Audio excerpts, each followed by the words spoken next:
A small stone. That is the phrase Fred Vasseur chose in July of 2026, and he did not choose it by accident. Watch what he does with it. Small stone after small stone. That is how the Ferrari boss described Lewis Hamilton's turnaround this season in an interview with Motorsport Week after 9 rounds that saw Hamilton back on the podium 5 times. Not a jump, not a breakthrough, a stone. Something small, deliberate, placed one at a time. Now hold that thought because the word choice only gets stranger the longer you sit with it. If you are new here, subscribe and drop your country in the comments before this one gets going, because the read on this gets sharper the more of you who show up with your own read on it. Go back 6 months, December of 2025. Hamilton has just finished his first season at Ferrari without a single podium, for the first time in a 19-year career. Vasseur is asked directly to explain what went wrong. And what does he reach for? Not failure, not underperformance. He reaches for, it's too small a word probably, but it was difficult. He catches himself mid-sentence, admits the word he is about to use will not be enough, and uses it anyway. Small, twice, 6 months apart. Once to describe the collapse, once to describe the recovery. Here's the part that should make you sit up. Charles Leclerc had the better season of the two in 2025, by a wide margin, out-qualifying Hamilton 19 times to 5.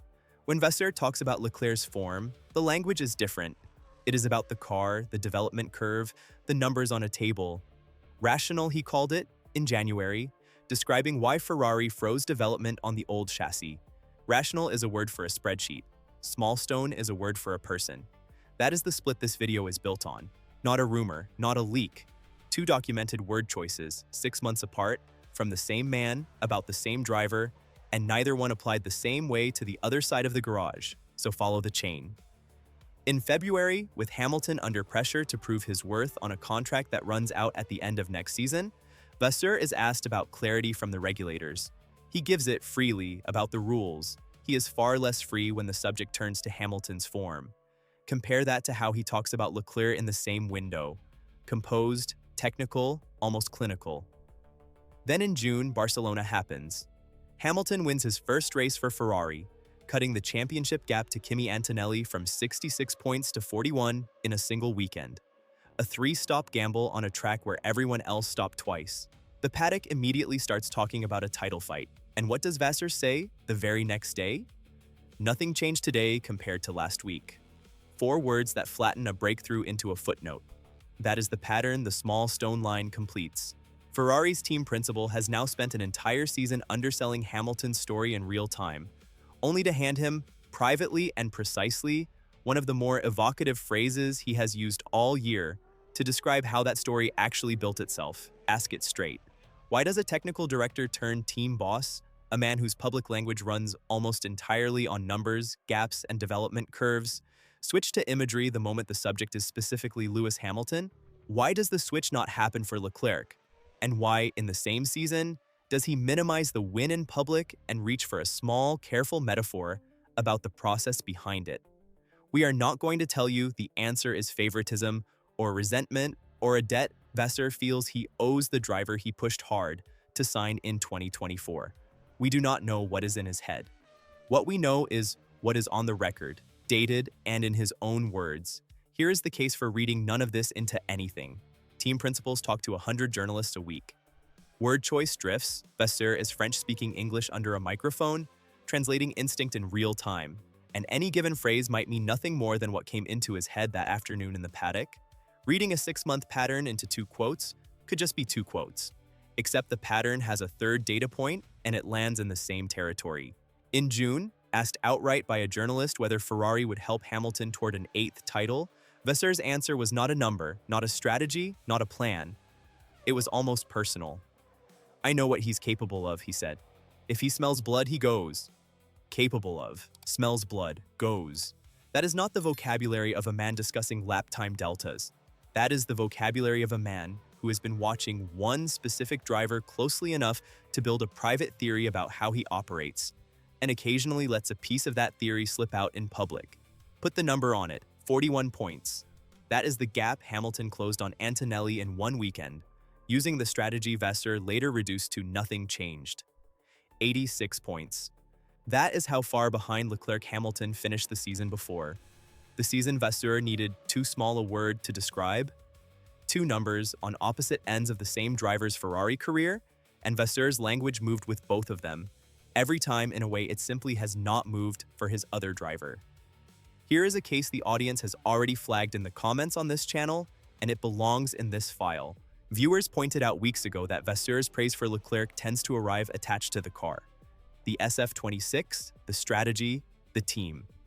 Praise for Hamilton, when it comes, keeps landing on the man himself. That distinction was made by this audience before it showed up in a single outlet's headline, and it holds up against everything gathered here. Widen it further, because the story does not stop with word choice, it touches the seat itself. Hamilton's Ferrari contract, as reported, runs out at the end of next season, with Ferrari weighing whether to commit big money for an extension or look towards someone younger, like Ollie Bearman, if the form does not hold. That is the actual stake sitting underneath every one of these quotes. Vasseur is not just describing a driver. He is building, in public, in real time, the case he will eventually have to make to Ferrari's board about whether the small stones add up to something worth paying for. This is where the structure matters, because it is not one institution against one man. It is a team boss whose private read on a driver keeps leaking through his public language in a sport built on messaging discipline. That is rarer than it sounds. Most team principals learn to flatten their language until it says nothing. Vasseur, on this one subject, keeps failing to flatten it. We should say plainly what we do not know. We do not know if Vasseur is aware of the pattern himself. We do not know if small stone was a phrase he reached for once and will never use again. We do not know what he says about Hamilton behind closed doors, and neither does anyone reporting on this from the paddock. What we have is the public record, and the public record shows one driver getting the metaphors and the other getting the math. That gap is not proof of anything. It is a question, and it is a fair one. When the same executive keeps reaching for different language depending on which side of the garage he is describing, is that a coincidence of 6 separate press conferences? Or is it the closest thing we are going to get to Fred Vasseur telling you, without meaning to, which driver he actually believes in? Ferrari's next real test of that theory comes at the following Grand Prix weekend, where Hamilton will be defending the ground he took back in Barcelona, and where every word Vasseur uses to describe the result, win or not, will be measured against the ones that came before it. If you were Vasseur, would you rather say it outright and put a target on the driver you believe in, or keep hiding it in the language and let people like us do the work of finding it? Pick one in the comments. Like this if you think the pattern is real. Comment if you think we are reading tea leaves. Name the outlet, or the paddock voice, that finally gets Vasseur to say it plainly, without the metaphor. I will start watching for it, and so should you. Subscribe if you want to be here when he does. Until the next one.